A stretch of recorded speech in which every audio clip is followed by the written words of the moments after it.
ৰাতিপুৱা হৰ ঘৰ তিৰংগা কাৰ্যসূচীৰ লগত সংগতি ৰাখি গোৱালপাৰা জিলা প্ৰশাসনে বিভিন্ন কাৰ্যসূচী ৰূপায়ণ কৰি আহিছে আৰু ইয়াৰে অংশ হিচাপে আজি ৰাতিপুৱাই এক মাৰাথন দৌৰৰ আয়োজন কৰিছে জিলা প্ৰশাসনে। সহযোগী বিদ্যুৎ সঞ্জীৱ আৰু মই বৰ্তমান পঞ্চৰত্নত আছোঁ আৰু পঞ্চৰত্নৰ পৰা জিলা আয়ুক্তৰ কাৰ্যালয়লৈ এই মাৰাথন দৌৰ অনুষ্ঠিত হ'ব। সহযোগী বিদ্যুৎ সঞ্জীৱে দেখুৱাইছে ৰাতিপুৱাৰ পৰিৱেশ দেখুৱাই আহিছোঁ।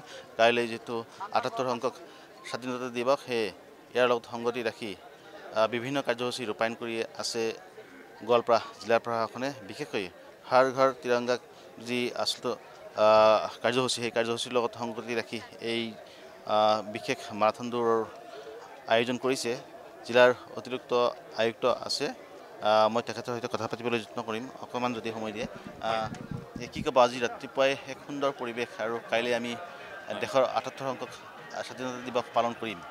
গতিকে হৰ ঘৰ কাৰ্যসূচী তিৰংগা কাৰ্যসূচীৰ লগত সংগতি ৰাখি ইয়াৰ আয়োজন কৰা হৈছে। হয়, আমি গোৱালপাৰা জিলা প্ৰশাসনে হৰ ঘৰ তিৰংগা কাৰ্যসূচীৰ এটি অংশ হিচাপে আমি আজি হাফ মাৰাথন এটি অনুষ্ঠিত কৰিবলৈ লৈছোঁ। আমাৰ পঞ্চৰত্ন ব্ৰিজৰ তলৰ পৰা আমি গোৱালপাৰা DC অফিচলৈকে এই দৌৰটো আমি অনুষ্ঠিত কৰিম। আৰু ইয়াৰ লগতেই আমি আজি আমাৰ ৮টা উন্নয়ন খণ্ড আছে আমাৰ, সেই 8টা উন্নয়ন খণ্ডতে আজি স্কুটি ৰেলী হ'ব। সেইটো আমাৰ হৰ ঘৰ তিৰংগাৰ কাৰ্যসূচী হিচাপে তিৰংগা ৰেলী বুলি কয় সেইটো। গতিকে আমি সেইটোও আজি অনুষ্ঠিত কৰিম। আৰু যোৱাকালি আমাৰ তিৰংগা কনচাৰ্ট, এটা তিৰংগা সমলয়, যিটো মিউজিকেল আৰু ডান্স পাৰফৰ্মেঞ্চ, সেইটো এটা হৈ গ'ল। আৰু যোৱাকালি আমাৰ তিৰংগা যাত্ৰা, তাৰপিছত আমাৰ DC অফিচৰ সন্মুখতে আমাৰ তিৰংগা মেলা এখনি পাতিছোঁ আমি।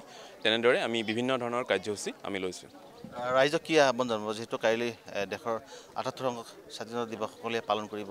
জিলা প্ৰশাসনে কেন্দ্ৰীয়ভাৱে এই দিৱস GTS খেলপথাৰত পালন কৰিব, গতিকে কি আহ্বান থাকিব জিলা প্ৰশাসনৰ ফালৰ পৰা?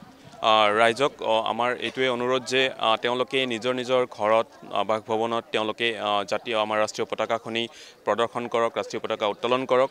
আৰু লগতে আমাৰ যিটো আমাৰ বৰ্ণাঢ্য কাৰ্যসূচী আছে কালি GTS খেলপথাৰত, তাতে অংশগ্ৰহণ কৰক।